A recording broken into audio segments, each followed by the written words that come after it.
Party people, what's going on? This is Samaj Marsh. I'm the founder of BlueDeathValley.com. I want to welcome you back to another special episode of Inside the Valley, the podcast that's devoted to relentless coverage of A&T football. Tonight, I only got one of my co-hosts here, but he's a special one, Mr. Craig Turner, my right-hand man, longtime A&T insider, beat right on the site for over 2 decades. And, of course, right now he's the current president of the Greensboro chapter of the AAF. CT, what's going on, man? Hey, just another Wednesday night, getting ready to pull the end this season and hopefully go out on a high note. It's felt pretty good after last week, so we'll be okay. We'll be okay. And we were just watching. We were trying to track the women's basketball score because I think we got upset tonight. What have you seen the latest on that front? Yeah, it's 55. Yeah, it's 14.7 seconds left. We're up over Wake Forest 55-51. We got to inbound the ball and got to inbound the ball and hit our free throws, man. All right, so hopefully in a couple of seconds we'll give you a final update on that. But I got Dougie Fresh. He is kind of out of commission. He's going to be trying to make the show later on tonight if possible. But he had something come up for him. But he'll be back at the stadium on Saturday for his regular tailgate. And this is going to be the final game of 2023 live at Aggie Stadium this Saturday, 1 o'clock. We're facing a new kind of rival in Campbell. They've been kind of tripping a little bit, last couple of years, and we had a classic showdown with them last homecoming in the instant classic. But they are coming back for the last game of the year. A lot of storylines that we'll be talking about this evening. And one of those storylines, of course, is the fact that we'll be saying goodbye to a number of players. I think Coach Brown said at the press conference is 27 seniors and graduates. So that's a bigger number than I thought. But we'll be saying thank you for tremendous sacrifice and great careers to a lot of those guys. And then we'll probably immediately shift to recruiting and looking at the coaching staff. I think Coach Brown said this week in a press conference, Craig, that he's going to evaluate every aspect of the program from top to bottom, from the roster to the staff to how they travel to how they work out, how they train, all that stuff. Are you expecting some major changes? Yeah. And the short answer is yes. I do expect. I spent a lot of. I'm going to be perfectly honest about it. We need players. We need players at about 4 or I would say 5 different positions, and having 27 seniors is going to give him a lot of roster spots that he can to really make the change that he needs to make to get his team to the depth level and the size level of the rest of the CAA. But yeah, I expect some major roster moves. Yeah. And when they announced that number, I was kind of like I had to look over it twice because 27 guys. Because if you look at the roster, I don't think you can line up that many guys who are listed as seniors or graduates. But I guess there were some players who have, in the classroom, they've completed their degree, and maybe it's kind of like Fetty was, like Kingston Fetty a year ago. He had another year left, but he didn't want to come back. So he said, I'm just going to walk out there and with my parents and call it a day. So there might be that situation where you got some guys who still have eligibility left, but they're not coming back. Right. We had a number of guys who graduated last year, but because of the way the COVID situation worked out, some of them have an extra year.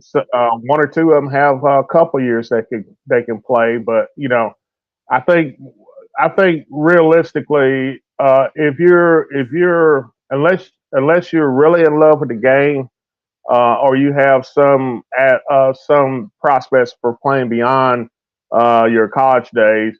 I think most kids are going to opt to go ahead and get started on the rest of their life after football. So Yeah. yeah, so we'll see. We'll see how many people walk out there at midfield before the pregame. And of course, one of the hot topics all year has been the coaching staff, especially on the offensive side of the ball. We struggled mightily for like the first, not even half, I would say the first 7, 8 games of the year. We were, just dead last in the country in passing offense. Just didn't really have a rhyme or reason to what we were doing. Looked like juggled quarterbacks back and forth at times and really didn't get didn't get any different results.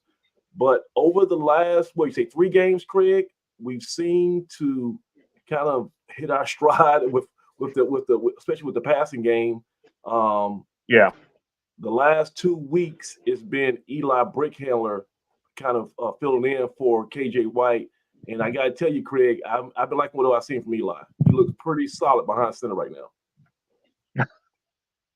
Yeah, Eli's looked good the last 2 weeks, and I think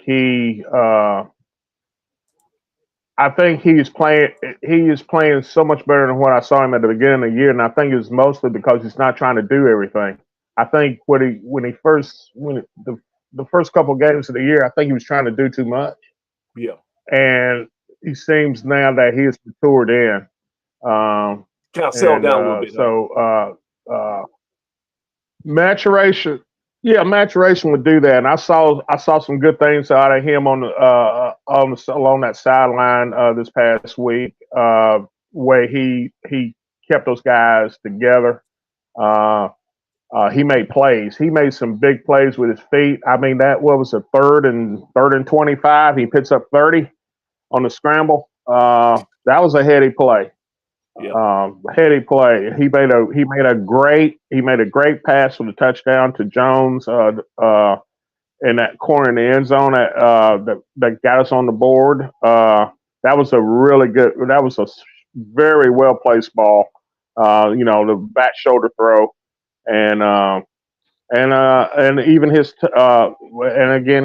his touchdown run.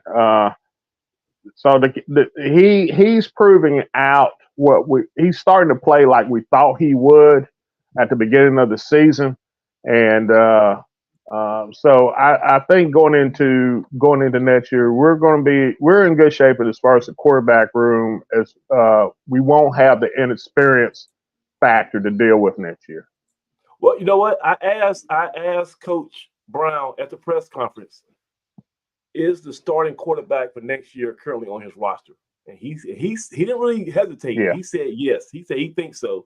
And that's a good sign, because you don't want to. That's one thing you want to kind of have figured out early on. You don't want to go through a whole other off season trying to find a guy who you trust and then get him to learn your system, and then get him to have synergy with all the other players. You want to already have somebody on the center like, I trust this guy or I trust these guys, because I think when he said that, he was speaking to either Eli Brickhandler or KJ White. I think he's good either way. They both have to either way. I agree. Yeah, I agree. I think we can win with either one of those guys on the center. No question about it. No question about it. We just have to get the pieces around them to really complete the puzzle. But quarterback is not an issue for us. All right, so I want to go ahead and congratulate the Lady Aggies like Robin did right here. I don't know if the final. What's the final score? Did we get a final? Was it 56-51? 56-51. 56-51. That's a final now. The Aggies go to 2-1 overall, and they beat Wake Forest at Wake. So drop the Demon Deacons to 1-2. Like you said, Craig, it's probably going to be the final season for whoever was coaching Wake Forest. Oh man! Yeah, So that's we know how that rolls. We know how that rolls when some of these when these PWIs and especially these Power Five programs lose to an HBCU. The ADs and alumni don't particularly care for that sort of thing. So yeah, I think she'll be okay. She's been I think she'll be all right, but it's going to be one she's going to have to explain to the folks over at the Demon Deacon booster meeting next week. Hey, Coach Rob is going to have a hard time scheduling out of conference games. He keeps this up because this is not even. I mean, we in the first month of the season. He already is a giant killer with a crosstown rival Power Five team in Wake Forest. That's going to be great, man. And you put this in your back pocket. This is going to help recruiting. This is one of those program building wins, especially now. Actually, it's a major feather in the cap for the whole A&T athletic department with the struggles that football's having, the struggles that men's basketball looks to be having this year. We needed a win in a high-profile sport in a major way, and we got one tonight with the Lady Aggies. What is that? 56 to what? What was the final score? 56-51. That's not no last second Hail Mary nail biter. That's a pretty resounding. Nah, that's a good. I think we were winning pretty much the whole fourth quarter, so that's pretty good. And Coach Rob, he's a class act, man. He's been working hard and building that program the right way. So finally, it looks like we just might have a good season here for one of these sports. But tonight we're still going to focus on your Lady Aggies. Yeah. Go ahead. Go ahead, Craig. Yeah, the Lady Aggies are a championship basketball team. I was kind of taken aback when they were picked. I think it was like 6th in the preseason of CAA. Yeah. And this was a team that virtually had everybody back from a team that finished 4th last year during the regular season. And it had not been for an injury or two, probably would have been in a championship game last year. So, I don't know what the prognosticators were looking at, but Coach Rob's got he's got a burner. He's got a really good basketball team. So we'll see how things go. We can stay healthy. I think we can make a lot of noise in the CAA this year. Okay. So hopefully that football team can get some good vibes from the women's basketball program, and they can get some juice for Saturday, because we definitely want to end 2023 better than we started it on the football side. We have not won a conference game yet. We're 0, I want to say, I got it in front of me. So we 0-7 in the conference in the CAA. Yeah. 1-9 on the season. The only victory came against Norfolk State a couple weeks ago, and of course they're in the MEAC. So we had the last couple of weeks, we've had some near misses. Last week we lost 31-24 to Rhode Island, and that was a game was kind of frustrating because, man, we had some opportunities. We had a chance at the very end. I thought we finally got in a good rhythm offensively. Got a key stop, and we were driving down for a potential game-tying score.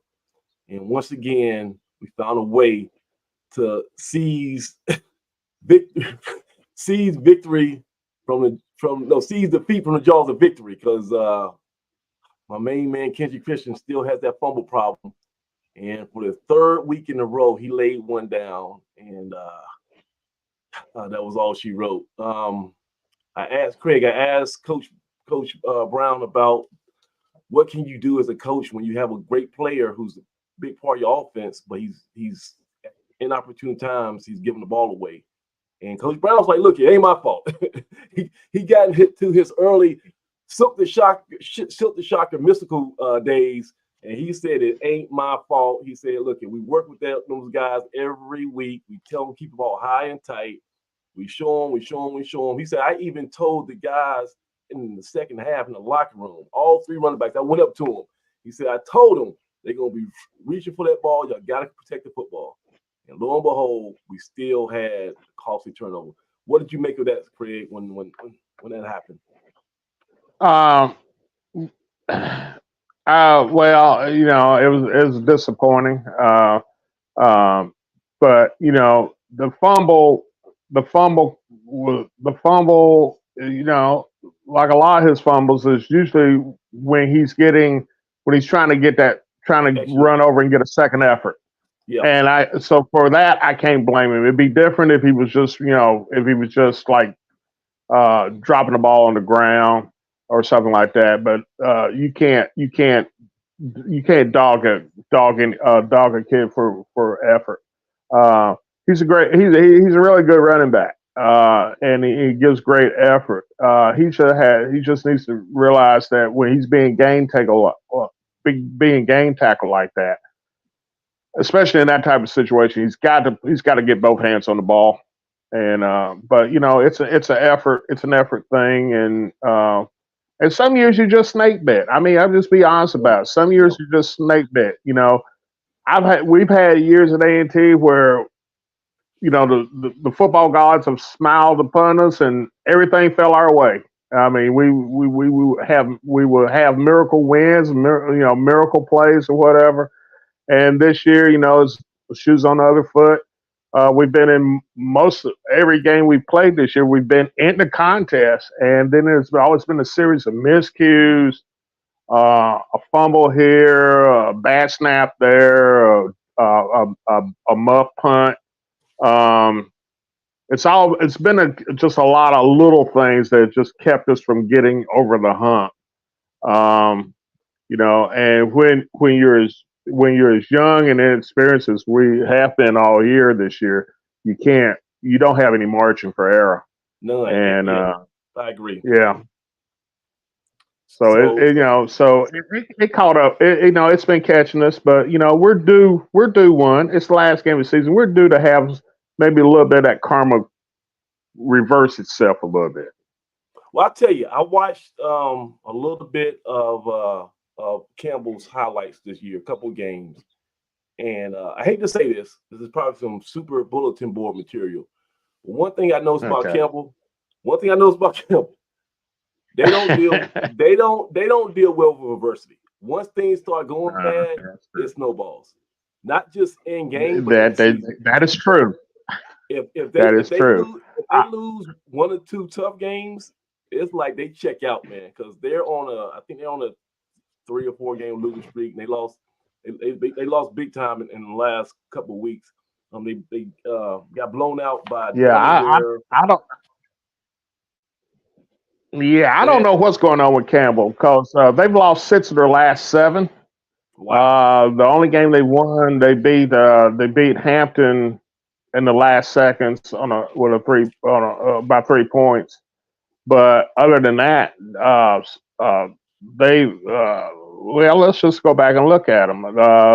They started off as 2-1, and then they got beat by Richmond 44-13. Then they went and played UNC. They got beat 59-7. Delaware's beat them 45-7. They lost to Elon in a tight ball game, 28-24. They had that incredible collapse against North Carolina Central. They'll be talking about that in Durham for the next 2 decades. Go look at their schedule, and I think that was the one. I think that was the tipping point when they get their heart broke like that emotionally, they just cannot regroup. And I'm not sure if that's something a strike against Mike Minter or whatever. But somehow it's like the last couple of years they get to a funk and they just lose their focus and they just slide. And even in games, they'll like last week they started off on defense, gave up a long touchdown pass on a post route first series. Next play, I think they had a 3-and-out, and then they gave up another long touchdown pass. Then they drive down the field in the red zone. They're about to score, and they throw a 99-yard pick six, and they just could not get out their own way. Very similar to us. It's when they think they really got it figured out, something bad happens. And this is still, I'm talking about Campbell. They're still a super talented team, especially on the offensive side of the ball. Yeah, they're good. They got talent. They got size too. They are huge up front on offense. And you see Gigantic it, like, tackle. You gotta look at them on film, and you won't believe it's like they look like the Oakland Raiders or the Chargers. They look they got some 6'7" guys all across the board on offensive line. I mean, just huge. But one thing Mike Mentor can do is recruit. So I don't know what they're doing down there to lure these guys to Bowie Creek, North Carolina, because they ain't nothing in Bowie Creek, North Carolina. Trust me on that. No, there ain't nothing down there. I don't know what they selling these guys, but they got some huge offensive line. They got a real nice looking running back. They actually got a couple. They got one that looks just like Kenji Christian.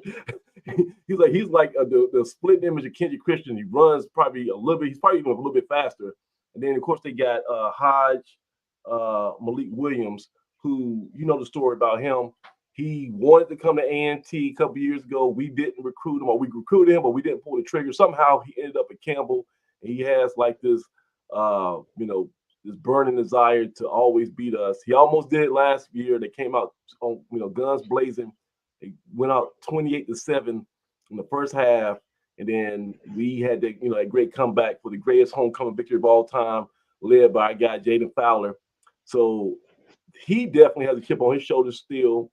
And Craig, mm-hmm. He's a senior. He would love to go out this year beating A&T at home in front of the people who didn't. Yeah, and especially since they got blown out on their senior day last week by Delaware, I think that really, that was ugly. I don't know if you caught any of that on the replay, but I caught some of it, and it was ugly. I think Delaware scored in every possible imaginable way. I think there was one play where Campbell was down deep in the red zone, and Williams threw what he thought was going to be a fade pass or whatever, and the guy took it 106 yards down the sideline. That was and then the floodgates open. So it's. I don't know about Campbell. Campbell's one of those teams that is super talented. On paper, you look at them, they're super talented. They got the size, they got the speed, they got good depth, but it doesn't translate on the field. They start out 2-3, and look like 2-1, and looked like they were on their way. And that Central game. After that Central game, they have, they got a couple wins along the way, but other than that, it's been goose eggs since then, and they ain't been pretty goose eggs either. It's not, their losses have not been good, have not been competitive losses. They've been blowouts. So I don't know what's going on with them. I don't understand the mentality of that program. Mike Mentor, he's a go for broke type of coach. He'll go for fourth down. He'll go for fourth down, 4th and 50 on his 1 yard line, and he'll go for it. He's got guts. He's got guts like he got big cojones, but whether that's translating to his players or not, it's just something about Campbell. They start off every season really, really fast, really, really hot, and then some happens in the middle part of that season, and then they go. I mean, they literally go into the tank. So but we can't count on that. Like I said, they lost big on the senior day. They're going to want to go out, big like our guys are being. But I like the way we're playing now versus the way they're playing now. It's like Doug has said many times. It's not who you play; it's when you play them. It's the important thing. And we're, even though we haven't won any games, we are playing better. And our guys are have gotten confidence. They know they know now that they can play in this league. It's a case of putting it all together for 60 minutes now, and not have those 1 or 2 breakdowns late in the game that causes a defeat. And I think that's a lot of that is attributed to the reemergence of Eli Brickhandler. I think he's been a calming force. He's been a playmaker, but it's just like you kind of see some of what this offense could be, with him, extending plays, moving out the pocket, being decisive, putting some good balls in the air, giving guys a chance to make some plays. Actually, I want to show you. I want to pull up some because we always criticize our guy Chris Young over here, but we got to also be fair and give him some praise because I thought that this was a great scheme and drive for that first scoring drive of the game. I think we were on the 1 yard line, so it was a 99-yard scoring drive. Let me pull this up. Hopefully, in this contest, but Rhode Island has 50. Hopefully that's not too blurry for you guys, but we were back down to the 1 yard line. We already down 7-0, so they marched down the field, I think, on their first possession, and they scored pretty easy. So we got to answer, and like this thing could get the other way, go the other way real quick if we don't have a response. And I'm gonna show you something too at the end of this that was very eye-opening. But let me show you this drive, and we can just kind of look at some of the formations, some of the concepts. And just look at Eli. I got Eli. Last time, when he first came in to replace KJ a couple weeks ago, he was near his own goal line. And on the first play, he said, I'm going to see what Kareem Abdul-Jabbar felt like with that sky hook. And he just threw like a little – he threw an interception. This is the middle of the field, not even looking. And that was the craziest thing ever. And I was like, oh, my Lord. Okay. So, but he has redeemed himself since then. Look how steady he is on this drive. 50 more total yards than A&T. Good bounce-back defensive effort from the Aggies, though, as they keep it on the ground. As bouncing out to the far side. So first off, it's a nice little handoff to Kenji Christian. They went off tackle. Kenji, now he has a interesting running style. Because I think early on, he was more of a one-cut guy. Now he's kind of developed like this Le'Veon Bell, almost like a hesitation, bam, then I hit you the hole. Like he's kind of waiting for things to, waiting for blocks to get, made first, and then he's kind of hitting the crease. And it just seems like he's kind of experimenting with some running styles here. I'm not sure if he's figured out the right way, what way he loves doing, but he's effective. I tell him that. I'll tell you that. And once he gets that head of steam, he's hard to bring down. Yeah, and rolling is Kenji Christian, and again, what do you say, Craig? Yeah, Christian is a bigger back. He's a tall guy, so he's going to run different. He has to run in a different style than say a guy who's he 6'2". You talking, he has to be different. He has to be a different kind of back the way he attached the hole versus a guy who's 5'8" or 5'9" guy. So yeah, you're right. He's learning how to hesitate and wait and pick his spots, and he's gotten better at it as the year has gone on. Do you think that his size contributes to some of those fumbles? I mean, like it does. It's like a high target that's put hit. Okay, tall bats. That's the biggest problem you have with tall bats is that they are susceptible to get for ball stripping. They just present a much bigger target than a guy who's 5'8" and 185 pounds versus a guy who's 6'2", 210. When you get to be 6'2", 6'3", and being a running back, you're a target. You're a target. Trying to give his quarterback brick handler some breathing room as. Now watch this. So this is like I say, I am not somebody who's going to withhold accolades or recognition when I think somebody's doing something good. Okay.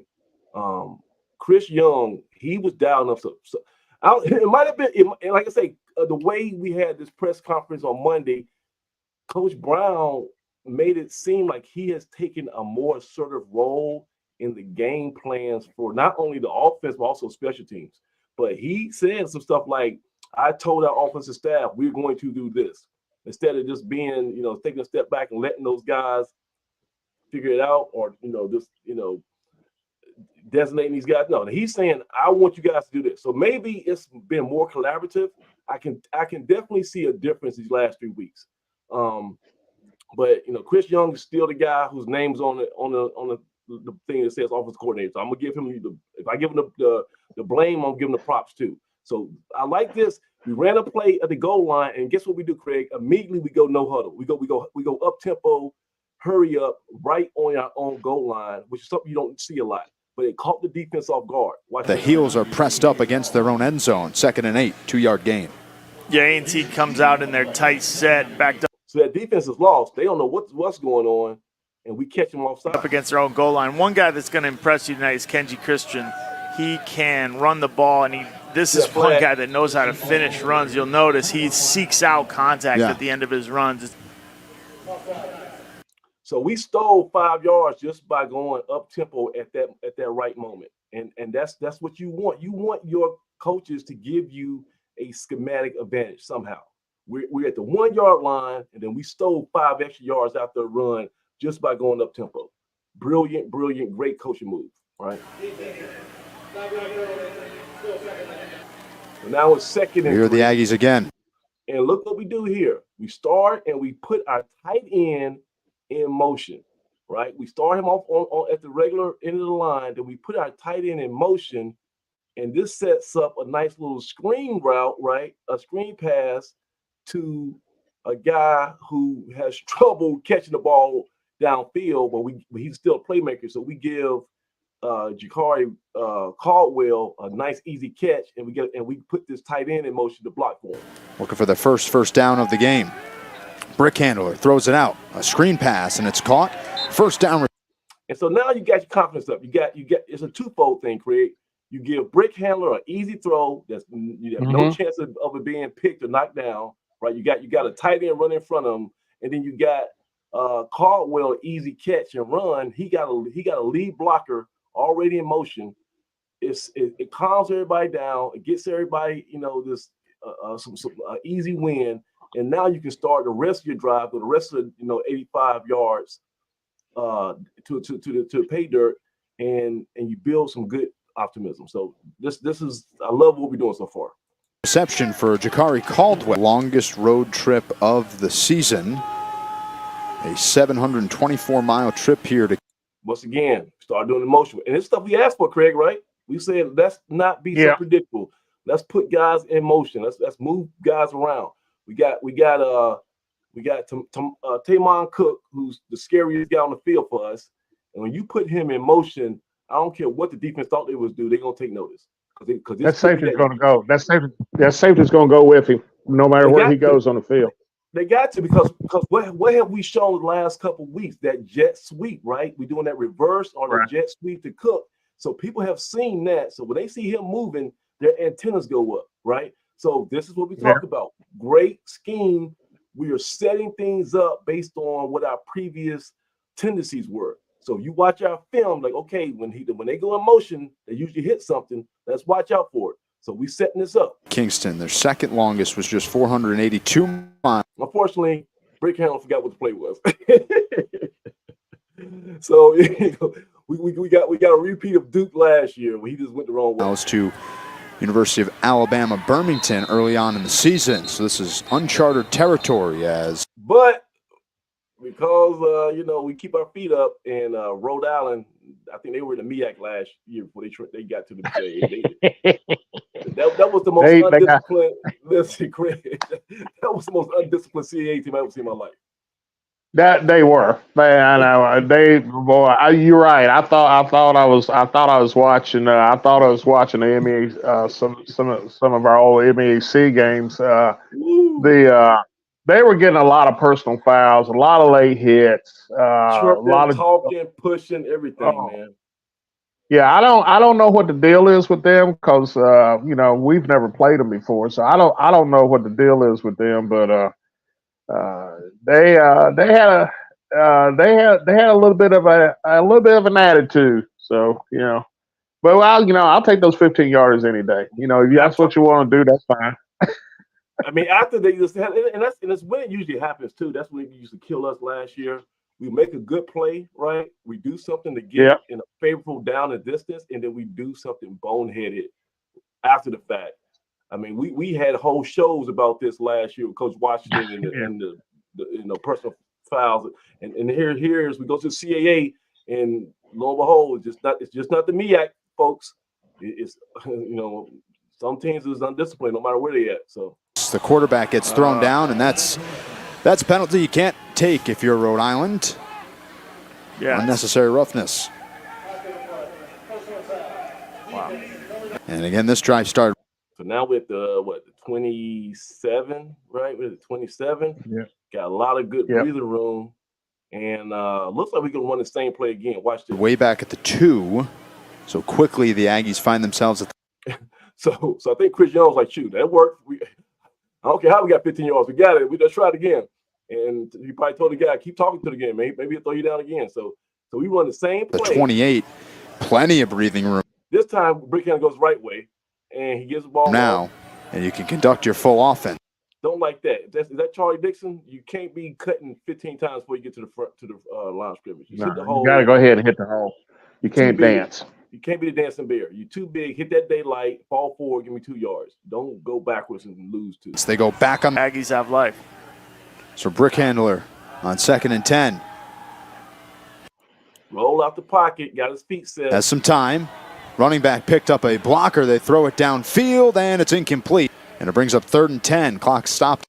And that was just a kind of a lazy route by Tamon Cook. Tamon Cook, this weekend, he has one more chance to try to tie the all-time school record for kick returns in 1 year. Malik Wilson had 4, and right now Tamon Cook has 3. But Tamon Cook's never going to be confused with being a great route runner. So when you kind of go out there lazy like that and just don't really, fight through traffic, you're not going to get that call. So, but I think they tried again on this next play. It's 7:08 left to go in the first quarter. Rhode Island trying to force another. And we just, then we got 2 Aggie guys punt. here. Brickhandler throws it, and it's incomplete. And flags come in. Jordan happens. Our side, and rolling is Kenji Christian. Brickhandler throws it out. Uncharted territory. They go back on. Aggies have life. 3rd and 10. Clock stopped at 7:08 left to go in the first quarter. Rhode Island trying to force another Aggie punt. Brickhandler throws it, and it's in. I think just the fact that Monte Jones just probably got to the spot a little faster helped him get that call, And so now we got another penalty. There's 2 penalties that Rhode Island is actually 3. We talked about the offside. So right now we start off at the 1 yard line, and Rhode Island gave us almost about 30 yards. Yeah, 30 yards. Yeah, and penalties, and we'll take that every day of the week. Complete, and flags come in. Jordan happens to be in the area.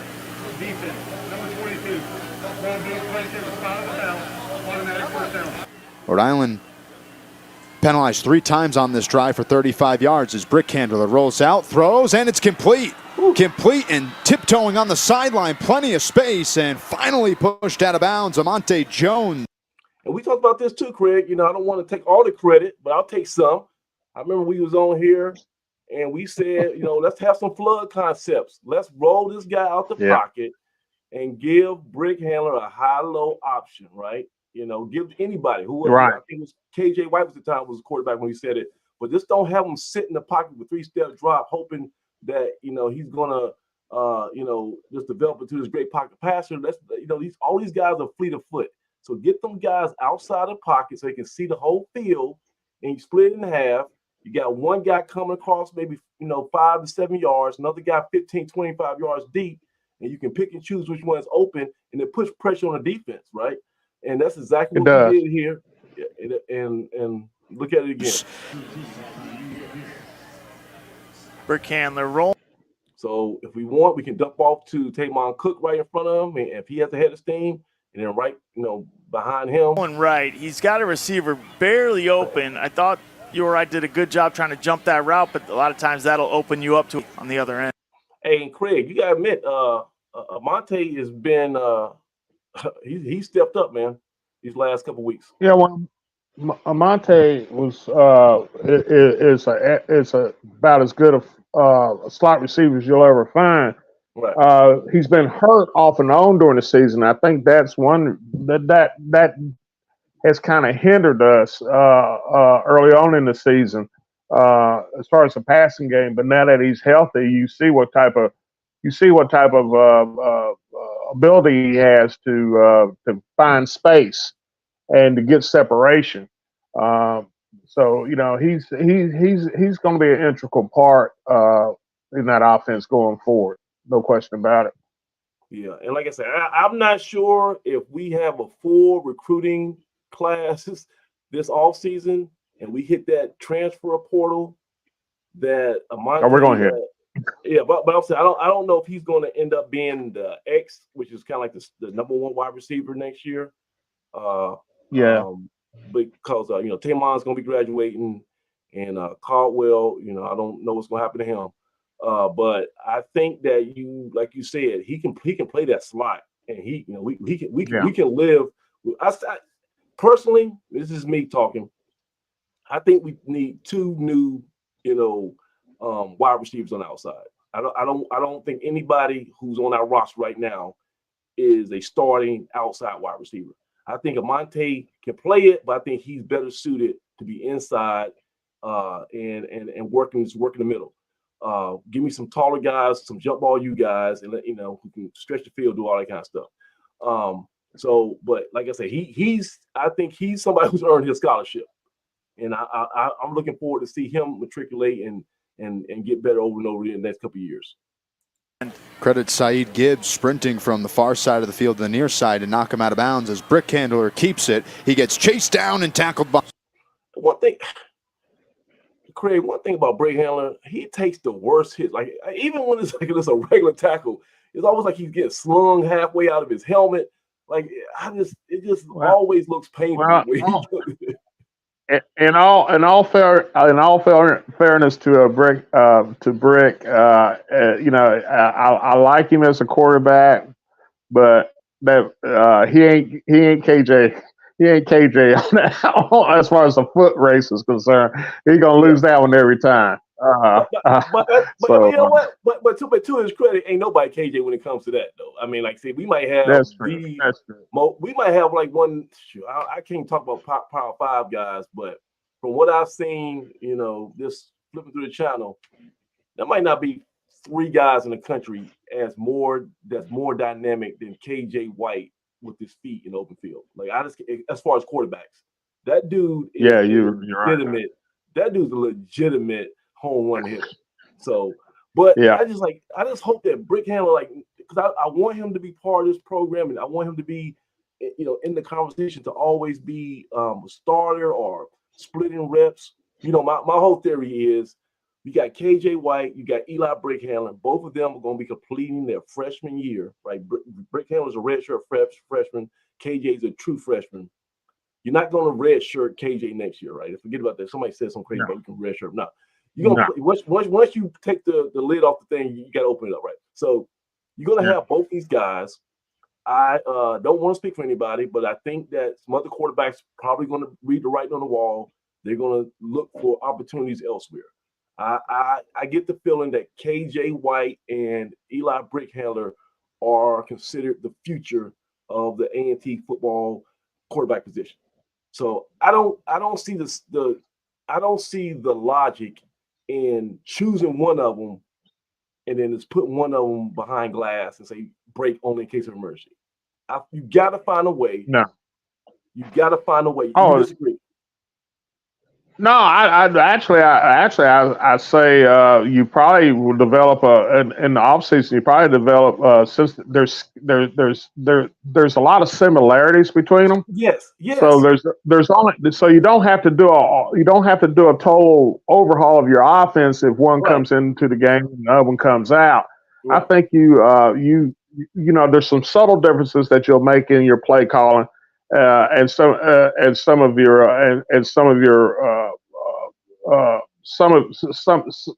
the things that you do as far as the running game is concerned, but I'm going to play both of them. I'm going to play both of them. Now, if you get, I'm going to get them both on the field because when you got players, man, you got to figure out a way to get these guys on the field. Right. And two quarterbacks. It can work if they are of similar skill sets. That it can work. It can work. And they have similar eligibility. Like it's not like you got a senior and a freshman. Say, okay, well, freshman, you just wait. These guys gonna graduate. We're gonna have no.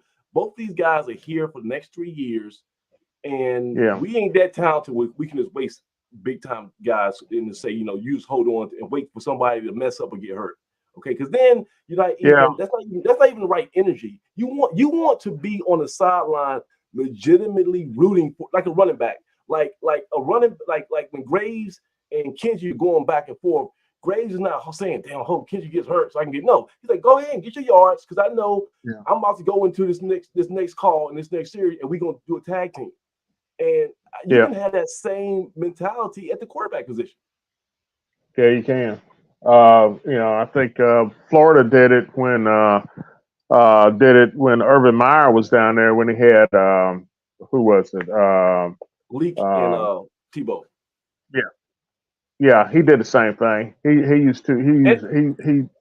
He alternated the quarterbacks and depending on the situation, you know, they both got equal playing time. And then he went on and won a national championship. So it can work. Hey man, like I say, if it's me, you just gotta know how to do it.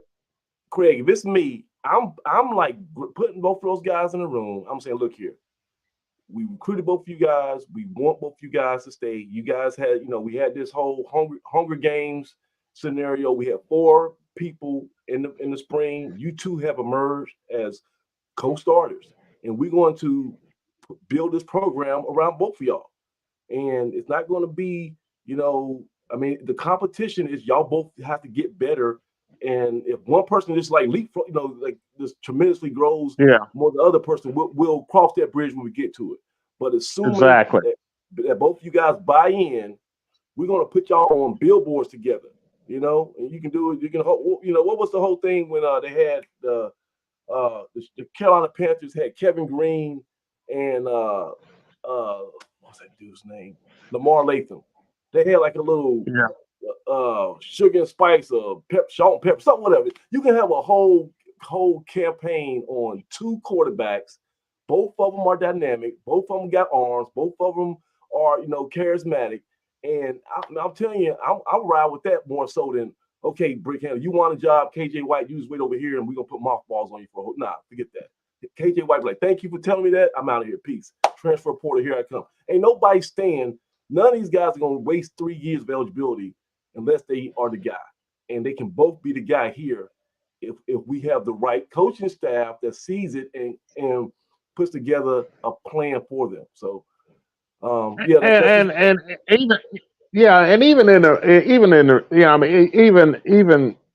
you're platooning quarterbacks, you know, during the course of the season, somebody's going to get nicked up. Somebody's going to get hurt. They're going to miss a couple weeks, and you gotta have a guy that you can put in there with confidence and say, okay, A quarterback is out this week, but B is ready to go. You know, I know what he can do. He's shown what he can do. No sweat. Pop him in there. You keep on playing, and then when you get the guy back, you're good. When quarterback B comes in and you know, and he puts in 2 good performances, and then week 3, A is back, and then you can go back to platooning again. If you've got good rapport, if the players have good rapport, if the coaches have good rapport with the players, it's not an issue. It's not an issue. Yeah. All right, so I agree with you. Some guys are going to hit the portal, but, you know, then again, they may not. You can't never tell. Yeah. All right, so look here, chat. Everybody in the chat, we got a homework assignment. I want everybody to do some research on a 2 quarterback system. Next week is probably going to be our last show of the fall. You know, we do our season-ending show next week right before Thanksgiving. But I want y'all in the chat to come on and do some research for me. There's some homework assignment. Find out some successful scenarios of college programs that had a 2 quarterback, a legit, not just, you know, one guy running gadget play and one guy, you know, does all the snap stuff. I want a legit 2 quarterback system that has worked. We're going to talk about that next week. I'm going to do my research too. I'm going to see if we come up with the same people. But it can work. I don't want nobody to say it can't happen. It can. All right. So, but let me finish this drive off because we got in the box here. So we just had a handoff. No, that was a quarterback keeper, and Brick Handler almost got whiplash from getting tackled crazy. But we'll see what happens here. So 2nd down, 11 to go. In the end zone right there in the shot as Kenzie Christian has it again. Rolling inside the 10. And see right there, that right there is how you fumbles. Like he always goes for that extra lunge, and that ball stops being, because he starts out pretty good. I think he's in his mind, like, as soon as I get the ball, high and tight. But as he's progressing down the field and breaking tackles, that ball gets a little bit lower and looser. And like we saw at the end of the game, that's when trouble happens. But he's like you said, Craig, it's an effort play. He's trying to make plays. And second effort, he's taking out of his reach, and that's what caused. And here, so this is 3rd and 5. And we don't want to kick a field goal here because we're going to be chasing points the rest of the day. Let's go ahead and find something smart to get us in the box. We're at the right hash, so we got the wide side of the field to our left. Let's see what we do. The Aggies to be in the red zone here. 3rd and 5. I love it. We start moving the pocket to the wide side of the field. And we got looks like we got Kenji Christian trying to pick up any block any defender that leaks through. And he's in pass protection mode. And then we got our best hands guy. No knock on Tamon Cook or Jakari Caldwell, but if somebody got the cure to cancer and they got in the vial and they throw it to me and they throw it out here, somebody has to catch it. I'm hoping that Almonte Jones is the only person who's going to reach out for it, because those other guys might drop that vial. So we roll out here and we design a play for our best receiver. 5. Brick Handler rolls out to his left. And look, he threw that ball, Craig. He threw that ball. That guy's back was still turned. Let me show you. You watch those. Listen, you watch those quarterback breakdown videos on YouTube. They talk about throwing for anticipation and ball placement. You're not gonna get any better than this right here. JT Sullivan does a great little weekly quarterback breakdown on YouTube. JT Sullivan will have rave reviews on Eli Brickhandler on this. That's what caused the Aggies to be in the red zone here. 3rd and 5. Brickhandler. And here's another thing, young quarterbacks. When you roll out the pocket, you throw on a run, right? You want to take that back foot. You want to step over towards. You want your momentum going towards your target. You don't want to be drifting to the sideline. You want your chest and your torso and your core to be going towards the target that's in the end zone. That's how you get that little extra oomph on the ball. Rolls out right there. So he stopped going sideways. He's actually going towards the end zone with that throw. And look, Amonte Jones got his back. He's throwing to that. He let that ball go, and Amonte Jones is just breaking out of his break, and he hasn't even turned his head yet, and that ball's already halfway there. That's great anticipation. This is high-level quarterback play. To his left, throws end zone, and it is caught. And so you got no choice. Like, you turn around, that ball's already in your chin. That's defense back has no chance. No chance with that. The ball is thrown early before he goes out of the break. He throws it to the spot. Perfectly placed ball. Receiver, all he's got to do is catch it. And it doesn't get any better than that. We were not doing that in week 1, 2, 3, 4, 5, 6, 7, 8, whatever. This is new. This is a new occurrence. I love it. I want to give props to Chris Young, because he is still listed as the quarterback coach. He is still listed as the offense coordinator. And I want to give also props to Nate Poole, because he's still listed as a wide receiver coach.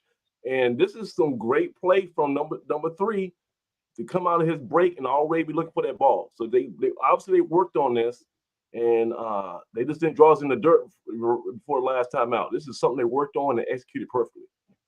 And if we can have more of this next year, I promise you we're not going to be 1-9 at the end of the year. We're going to have some W's that we can put this in a bottle and bring it to 2024.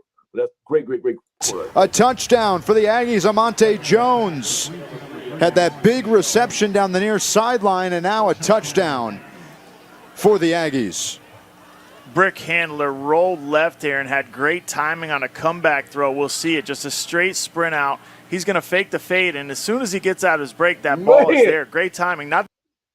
Look, you got to love it, man. You got to love it. And I've been the biggest critic of Chris Young this whole season. I love what I saw right there on that drive. That tied the game at 7-7. And I think, our defense, once again, was like I said on Twitter, we can't have two of the same things. So we got good offense showing, but the defense kind of fell apart in the second half, and we just couldn't get those timely stops when we needed it. Actually, we did have a turnover couple turnovers. We had an interception by true freshman K. What's it, Molador? That's his name. Yeah, Greg Molador. Yeah, Molador. Yeah. Right, and we got the ball like on the 38-yard line and did nothing with it. And that was when Chris Young kind of reverted back to his old self, and he just called some of the worst plays I've ever seen in my life.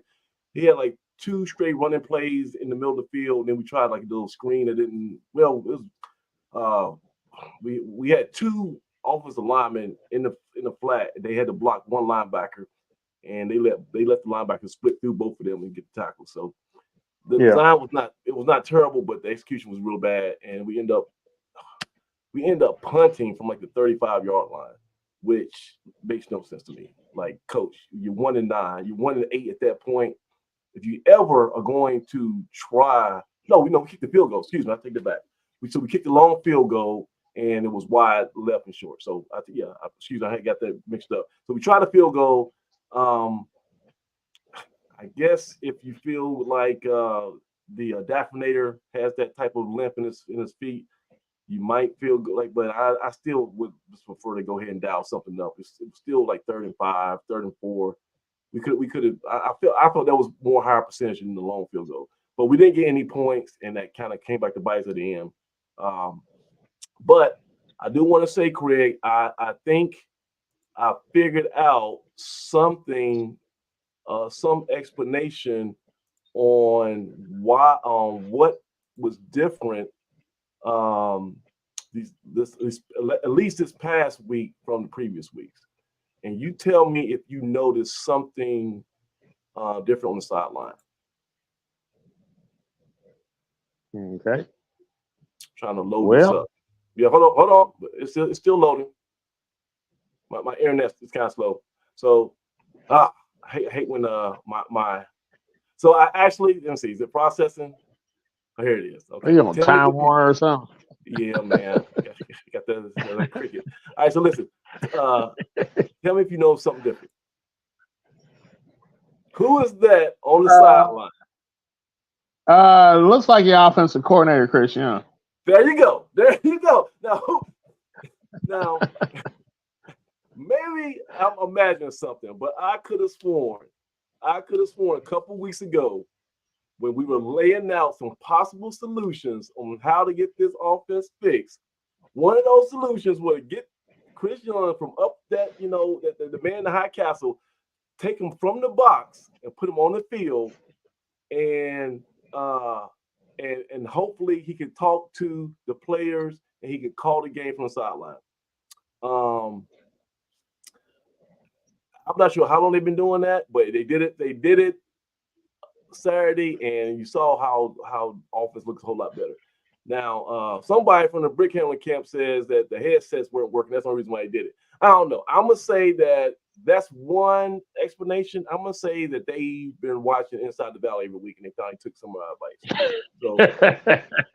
So we're going to agree to disagree on why that happened. But yeah, that's the picture of Chris Young on the sideline, and hopefully maybe they see that some people know what they're talking about, even though they might not be on the A&T coaching staff. You still can get good information. Hopefully they try this in their last home game this week against Campbell and continue that great offensive performance. But yeah, that was that. So let me open up the show. We only got about 30 minutes here to all the friends of the show. This is going to be our penultimate show. We're going to have our grand finale next week.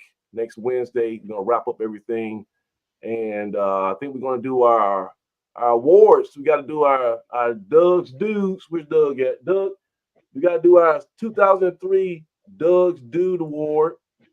Craig, you're gonna probably have a list of some things you want to talk about, some season-ending things, some awards. We got to have our Inside the Valley, BlueDeathValley.com Player of the Year. We got to name somebody on the team the Player of the Year, and we got to have the most coveted award of all of the year, and that's the BlueDeathValley.com Poster of the Year award. So we got if you've been an active member of the fan forum, you better go ahead and put in some work these next couple of days. Because I haven't been suspended this year. Yeah. Nobody had their account suspended. Well, somebody did, but it was only one. I think it was only 1 week. So, but he's okay. still back. All right. Causing trouble. But yeah, so we got our last show next week, and we're gonna talk about some of the off-season things that we're predicting. But let's go ahead and do the early get a jump start. And guys, if y'all want to get on the show, let me put the link. Put the link on Twitter, and I also put the link on the ANT fan forum. Let me make sure I got that right. Yeah, and so y'all can join the show, and if you got any comments, the last 20 minutes here. Hopefully, Doug get free from his meet, and he'll jump in at the end. But Craig, what is a big thing this off season that you feel? We talked about change, but what's one of the biggest things that need to happen? Do you anticipate that Coach Brown is going to stand pat with this coaching staff? Do you think the guys he brought in, he's like, look here, it's been a rough year, but I've seen enough improvement with the team those last couple weeks. Let's just go ahead and try. Let's keep the band together one more time and roll. You think he's going to make any changes with this coaching staff? No, I don't. I do not see any coaching changes as far as assistants are concerned. I think he goes with this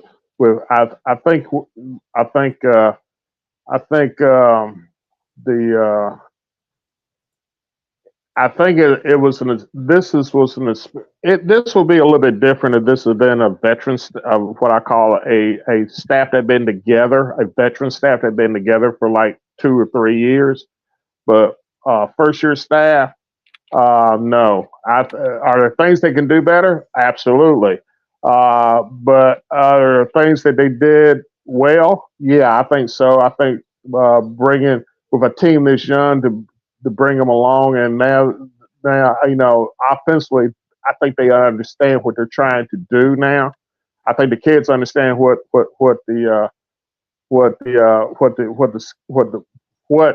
they're trying to do. I think, and I think everybody's been on Chris Young's back, but I think Young is starting to prove out now that just like everything else, it's a work in progress.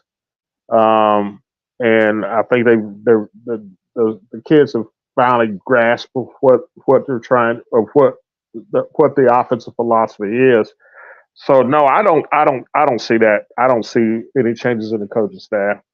I do see a lot of changes as far as personnel, though. A lot of changes on. Let's hold off. We're gonna do personnel next. So let's go with the chat. I want everybody in the chat to give me a yay or nay on coaching staff changes. Do you think there's going to be any? And this could be just one or could be multiple.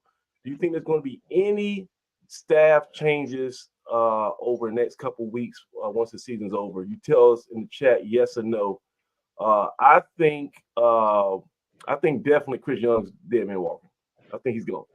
I think there's nothing. If we score 70 points against Campbell, I think he's still fired at the next week. I mean, I'm not sure. Next week is Thanksgiving, so they might. And it's not me saying I want him. We're prognosticating, thinking what's going to happen. So I think that I'm gonna tell you why, Craig. And it's not as personal as you might think it is. I think basically it's business where it's gonna be hard to recruit. I think the cat's out the bag on how poor this offense has looked this year, and being like ranked in the last, at the bottom of the nation in passing stats, scoring, all that kind of stuff for so long. I think that's kind of like our brand now. People, when you think about 2003 A&T football, part of our brand, unfortunately, is that we got a bad passing attack.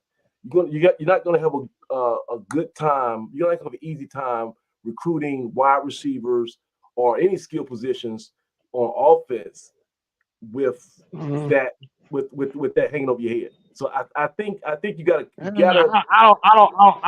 I don't necessarily subscribe to that. I think we'll be able to recruit something from the standpoint that we can we're in a position of where we can play people right away.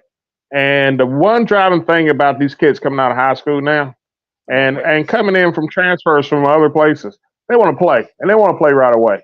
Yeah. And we're in a position to be able to offer them that. And you can go to some other programs or whatever. But I guarantee you, unless you if you're a transfer, unless you were really a integral part of that team, or you have substantial minutes from where you're coming from, you're not going. The chances of you getting opportunities, it's going to be somewhat limited. And we've seen that, we've seen that with a lot of the portal guys. A lot of portal guys, jumped in last year, got into the portal, went to the new schools, and what happened to them? They disappeared. Yeah. Yeah, we got to search parties out for some of these guys.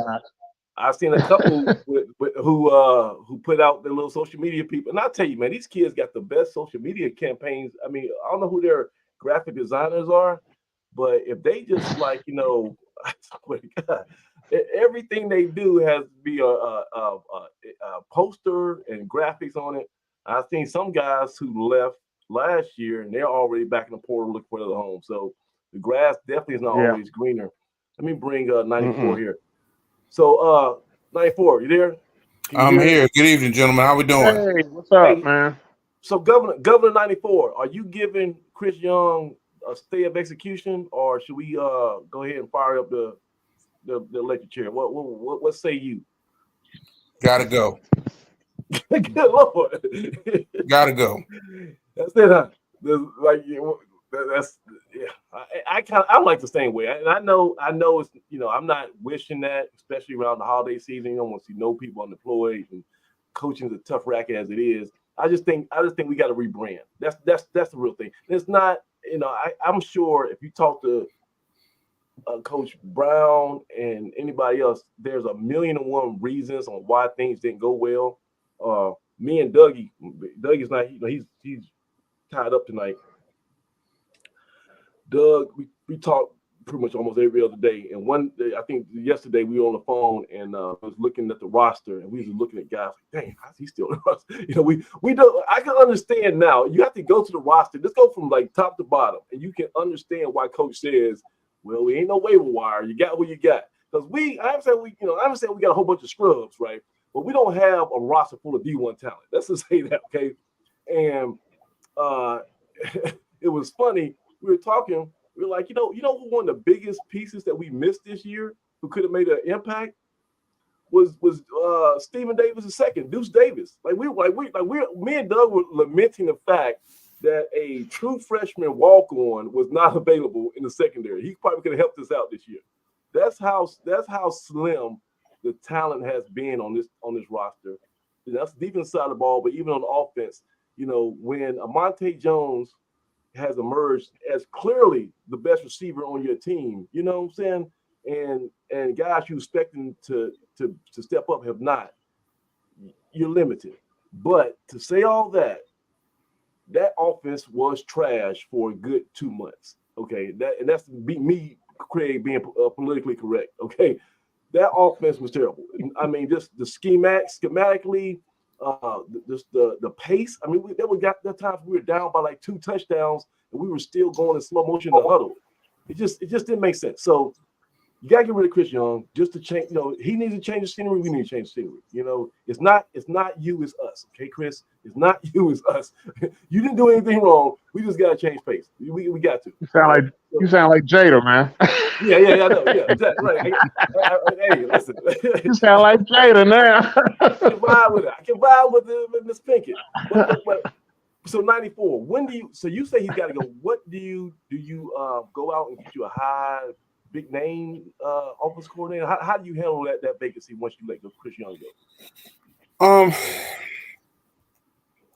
First and foremost, if F. Brown makes the call, and let me say, while I think he needs to go, I don't think he will. Oh, you don't think he will? Okay. I don't think he will, but I think he needs to go. But I think he'll hang around at least for another year. But if I'm Brown, I mean, I'm looking for someone first and foremost that shares my philosophy. And I think this has been brought up before. it would behoove him to have someone who has some head coaching experience, who knows how to navigate and run an offense. But I think he needs to have someone that has been a head coach before. That will be what I would be trying to bring onto the staff if it were me. And you say, and that's a great wish list, but what we're paying these guys, that's kind of hard, because I know Chris Young was like the highest paid offensive coordinator probably in school history. He's making like around, I think somebody said 123, something like that. You're not gonna get a former head coach, especially you can get a Division II coach. True. Yeah. All right. So I see what you're saying. Okay. And then you got to think now. I don't know how we're Aggies. We bleed blue and gold. We got the gold colored lenses and everything on that. We look at this as the greatest job in sports, right? I'm not sure if you have another option that you want to come. You look at this roster and you're like, dang, y'all don't really have a whole bunch of experienced pieces here. You might like KJ White and Eli Bringheller, the concept of them, but neither one of them are really proven. The offense is still going to be in the lower half of the country, the bottom half of the country. I'm not sure. I mean, how much you going to pay somebody to come in here and take over? Because I mean, it's about opportunity, and if you are someone who has been dismissed in particular, and that's kind of what I'm thinking about in a situation like that. I mean, you got to feed your family, or you got to make a living for yourself. But again, that would be the direction that I would try to go in if I were in the situation to have to make a choice. I just think that the body of work over the course of the entire season, right. And I'm one who believes that we are not as bereft of talent as people are saying. We're not as good as we were. We lost some huge pieces this past year, but we've got something to work with. I just don't think that Young put our players in the best positions to be successful. Okay, so here's part of it. Here's what scares me. So the media guy, the game, I'm gonna look at the game notes here, right? So if it's wrong, it's Brian Holloway's fault, not mine. Nah, he's great. But it says here that we got 21 seniors that we'll be honoring on Senior Day, and that includes 4 out of 5 stars on offensive line. So the offensive line was not like lights out great this year, but I think at points, the last couple of weeks they've been playing really good. They played very good against Hampton, and they played very good. Who we played last week? Was that Hampton? Rhode Island last week. No, before Rhode Island. Towson. They played really good against Towson. I thought they played really good against Towson. We'll be losing 4 out of 5 starters, including Tariq Stewart, Cesar Monero, Jason Ivey, and Lawrence LeGrone. So we gotta rebuild the offensive line too. Okay, so that's another issue, and that's gonna be some growing pains. Like I said, in my opinion, we only got one legitimate Division I wide receiver that's been in getting reps. Maybe somebody on the practice squad is really good, but I want to see one legitimate Division I wide receiver this year, and that's number 3. We got to find some wide receivers. I love our running backs. Might have to work on some high and tight drills a little bit more. And we still got Jalen Hicks, Mo Hicks' son. He might have a breakout, thing next year. So we got talent in the running back position. Tight ends, we lose Dobson, but the new kid, 86, whatever, 85. Garrett. Yeah, Garrett. Garrett looks pretty good. I think we just find maybe a couple more of those dudes. And like I say, I'm living and dying by the tandem of Brick Handler and KJ White. I don't want either or. I want both of them. So we can figure out a way to get both of those guys in the mix next year. That's going to be pretty much, I think, as good as anybody in the CAA. That two-headed monster. So I like that. Okay. I just hope in '94, I want somebody. Somebody said the OC from Western Carolina. I ain't seen him. I want somebody who's innovative. I don't want just somebody who's doing the same old crap. I want somebody who's got like Art Browse type of a revolutionary way of looking at things. Either everybody's going 100 miles an hour, no huddle, just in and out. Urban Meyer with the pistol and all that stuff. Something that you have tried, and like I say, could be from the Division II ranks or whatever. But I want somebody who puts their own sizzle, their own thing on A&T football. That's my wish list. I can get behind that. I mean, we need something that is going to energize the fan base. And again, the biggest thing is let's take what we have and put these guys in the best position to be successful. That's all I can ask for, is to, utilize the talent that you have. And here's the thing, guys, and you all stated it. I mean, if we were that, terrible, we don't play, Delaware to a 21-6 standstill. That's true. We don't play, Towson, to a 42-32 game. We pull out the Hampton game. I mean, guys, we could very well be playing for, an opportunity to have a winning season this year if we do some things a little bit differently. Let me say. We definitely could have beat Hampton.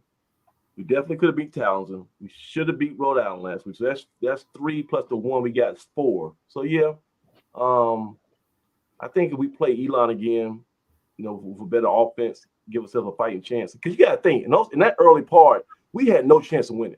But we were getting 40 yards passing the game. I don't care what you wanted to do defensively. You wouldn't be able to keep up.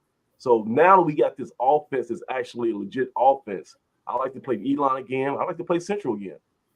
I think we, if we had this version of Brick Handler, then I like to see what we do against Central here at home. So and that's what I'm saying. I mean, we're I'm not saying that we're 8-3 or 9-2, but we're fighting for a 500 or better season. I mean, 6-5, is within our grasp. Had things broken a little bit differently, and we had some semblance of an offensive coordinator. Yeah. Hey, so Craig, imagine we get lucky in that transfer portal and we get 3 or 4 starters on defense. Okay. Are we legitimately, good on defense then? I mean, how far away are we? Do we need a complete overhaul, or do you think we just some plug and play pieces away from being legitimate? Well, we need more size. Obviously, we need more size at defensive tackle. No question about that. We need more depth at linebacker, especially on the inside spots. I don't think we're real deep on the inside. We're okay on the outside, but the inside we're not real deep. Is Cade Matador starter next year? He's yes. Start. Yes. Okay. Yeah. Okay. Yes, he's a starter. He's a starter. It's a sophomore. That's a kid who rapidly improved as the season went along. He's gotten better and better each week. We have to find another corner because when Aaron Harris went down, that corner spot, people been picking on whoever's been on that corner gets picked on every week. So we've got to find us. We got to get us a couple of cornerbacks. Stephen Davis will be batting next year. Hopefully put on scholarship. Because like I said, it's hard. Me and Doug were laughing because you're banking on guys who are not even on scholarship to contribute. I think Featherstone. Well, I mean, Stephen Davis is a good player, and whether he's on scholarship or not, he's. But we've got a couple of defensive backs who've already committed to us, and I'm sure in that regard, as far as defense is concerned, those are the 3 things that I see defensively that we have to do. Offensively, replacing the offensive line. Yeah, we have to replace some people on the offensive line, but we played a lot of people on the offensive line this year because we had a lot of injuries. So we had a lot of young kids. Brott Stutz was in there. Carnes was there. Those guys got time in. And the Wynn kid from Winston-Salem. All those kids played in reserve roles there, so that they're bigger than the kids that are leaving out. So that I think that helps. But yeah, we'll probably pull a couple guys in. I wouldn't be surprised to see a couple portal guys come in to give us some age in that offensive line, because all those guys are sophomores, basically, coming in next year. Here's the deal. So on the depth chart, it's crazy, Craig. On the depth chart, it lists Lawrence LeGrone, Cesar Monero, and Jason Ivy as redshirt juniors. But it says right here, they have another year of eligibility left if they for some reason choose to take it because of the COVID year. But those guys have already graduated. So unless you don't think they want to come back, you think they just want to? Well, unless they're still working on their master's degree, I don't see that happening. But we'll see. We'll find. Like I said, you never know until Saturday when they start calling out names.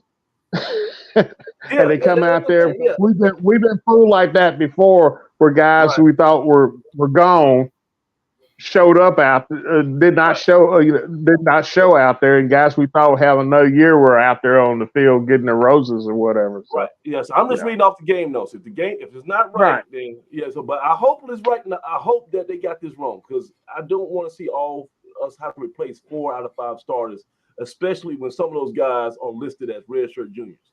So I hope we just got like a little typo here in the game notes, because that would be great news to me. But 27, if you look at the roster right now, you can't identify 27 seniors and juniors based on what the online roster says. So that's a lot of dudes. And that, I don't know if they just like throwing some underclassmen in there, like, look, you ain't coming back. Come up with your parents and take a victory lap, because you ain't coming back no matter what. So it might have been some of those situations where it might not be a graduation, but you graduating from get out my face. That's how you get. That's your graduation. All right. So you valedictorian and getting off this damn team. That's what you're gonna do. So, but I don't know. We have to, like you say, Craig. There's always some surprises. I think if they do some type of video montage, that means you ain't coming back. So, but we'll see. Hopefully, all the guys who they want to bring back come back. And I asked Coach Brown at the press conference, and by the way, kudos to Coach Brown. I've been doing press conferences for a long time, about 2 decades now, and this was one of the most insightful seasons I've ever covered as a media person with Coach Brown. He did not. First of all, he didn't get frustrated. It's easy when you go on 1-9 in your maiden voyage as a head coach to one day, instead of saying it's a great day in Aggie land, it's like, I hate y'all Aggies. Get out my. He didn't ever break character. He was consistent the whole time. And he was always forthcoming. And I was I missed a couple weeks, but most of the weeks I was in the front row, and I was, you got the softball mafia asking all the silly questions. So what do you think the uniform is gonna be this one? I was like, nah, tell me about, are you gonna do this? So I had to ask the hardcore questions, and he stood there and delivered. And I respect the hell out of him, because that's tough. When you come in to your job after a rough, sometimes it's a heartbreaking loss, we lose by a last second fumble, and you come in every week and you face the peanut gallery and the Blue Death Valleys of the world, and you still have great information and you give great insight, and you're not just like, why you ask me that question? That's stupid. You know, and that's some questions I ask, like, why I asked him, that was dumb. And he'll still play along, like, that's, I can see it that way. So kudos to Coach Brown. He's a class act. I want to say that sincerely. And trust me, Aggie Nation, we're blessed to be able to have that Monday morning press conference being taken so seriously by the coach, because he gives you a lot of information, and he stays there a whole lot longer than most coaches would. Sometimes I think it's like almost 20 minutes to just cut back and forth. So he's a cool guy, great guy. And like I say, I hope 94. I hope he goes out this season on top with a W. That'll be the best. That'll be the best way I could imagine for 2003, just to finally get one more win, especially a home win. He hasn't won at home yet. It would be great, but I tell you what, though, regardless of what the outcome is, what I'm seeing of him. And I think you're right. You know, he's a stand-up guy, but I think that he also has. I don't know the phrase I want to use, but basically he does not like to lose, and I really think he takes this to heart. And I think he's going to really, really, when he says he's evaluating everything, take him at his word. He's evaluating everything. And I really believe that when we go into spring ball and we come out of spring ball in 24, we're going to see some things that are going to be different. And I think he's positioned us to be competitive and to make some noise moving forward. We just have to give him a chance. Yeah. And I wish he had a little bit more like W's under his belt, because I want him to have that bully pulpit type of mandate where he can go to across the hall to Earl Hilton and say, look here, Earl, I need X, Y, and Z. Like, I know it was in my contract, you know, we had to negotiate, but by going through one season, we need to fix this. And this is hurting us from getting to where we need to get to. I hope he still feels like he's entitled to or empowered to have that type of stern conversation. Because honestly, and I think I'm going to detail next week when we talk about kind of like the off-season overview more. But we hired him for his perspective and for his experience outside of the MEAC. He's been somewhere we're trying to go, right? So I still want him to lead us to that uncharted territory that he's at least got a glimpse of, right? Now this might upset you, but based on the meeting last night that we had, that we shared, I think he has that ear. I think he has Hilton's ear, and I think that he's going to play ball, and I think they're on the same page, which is why I think that if an OC change is made, it will be because they've had some conversations. Right. And one thing I'm pretty sure is I know that Chancellor Martin said him and Earl will always have like a weekly conversation about athletics. I'm pretty sure Earl and Coach Brown have a constant dialogue, and they're, you know, trading notes and giving feedback to one another. So I'm pretty sure everybody's on. I mean, like I said, they're tied to hip. If this goes south, this is a package deal for Earl too. If we got to get rid of Coach Brown before his contract is up, he ain't gonna be the only person leaving, right? And then, like, you gotta understand, we're gonna talk about this next week too. Earl don't have his security vest anymore. You know, Chancellor Martin is stepping down next. What is that gonna be, like May? Right? He right after graduation. Chancellor Martin is retiring. Chancellor Martin hired Earl, so the next chancellor has to determine if he still wants to go in that same direction. If he even wants to carry out the vision that Earl and Chancellor Martin had as far as going to the CAA and pursuing all this stuff and all that. So all that's up in the air now. And, you know, in a lot of ways, Earl's going to be auditioning for his job for his new boss, right? So there's a lot of stuff in flux. But, you know, right now we focus on football. But like I say, nobody wants Coach Brown to be successful more than I do. I like the guy. I like how stern he is, and like 94, like you say, he don't like to lose. This is something that this is not just a check that he's collecting.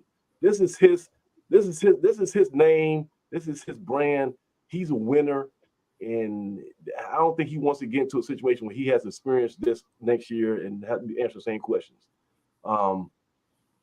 Craig, you say he's not going to make any staff changes, but you say the roster might change. Is there anything else that you anticipate is going to be just a kind of a radical change from this year? Anything that you can imagine that he just does? It's like, oh, that was different from 2023. Well, I think it's all going to be about personnel. Most all of it's going to be about personnel in the off season. Yeah. There's going to be some change. There'll be some changes in some of the things that we do schematically, but I think the biggest thing is on the offensive side of the ball, he's got to find a couple of wide receivers on the outside that can stretch the field. We're good. I think we're okay at the slot.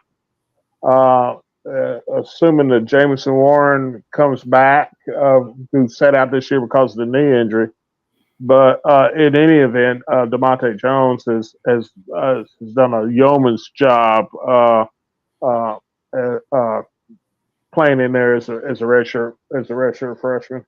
And so I think that's his spot. That's pretty much nailed down. But I think on those like you said before, those two outside receivers, we gotta find us 3 or 4 guys that can catch the ball consistently and get separation. Because if you can't stretch the field, it ain't gonna. It's very little you're gonna be able to do. Yeah, they're gonna load up every time. That's what we saw all year this year. And we need those splash plays. The longer we have the ball, the more chance of something bad happening. So we need to get like a nice 30, 40-yard chunk play on every scoring drive. Just get close, and then we can kind of like get it in there. Even on that 99-yard drive, you saw we had 2 15-yard penalties, and then we had that long catch by Jones for like 30 yards. So it wasn't just dink, dink, dink, dink, dink. It was some big splash stuff. So I think that's going to kind of be our secret sauce for our offense. But guys, it's already been 90 minutes. We need to get out of here. 94. Give me a parting thought. First of all, you gonna be at the game Saturday? You can make it down. Oh yeah. Okay. Doug be back. Thick and thin. Parting thought. 2024 starts now. I mean, I know we got a game to play, but 2024 starts now. You're going to see a lot of guys that may not have gotten as much playing time during the season, or you're going to see more guys that, played, get more, burned. But the evaluation period starts on this Saturday for next season.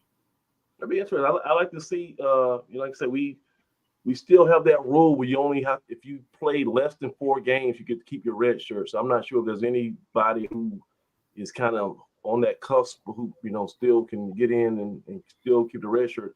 Shamik Blizzard, he's been playing a lot last couple of weeks. I think he's been in at least 3 games I know of. So I'm not sure if he is one of those guys. You might have to check his minutes. But yeah, he's been looking good.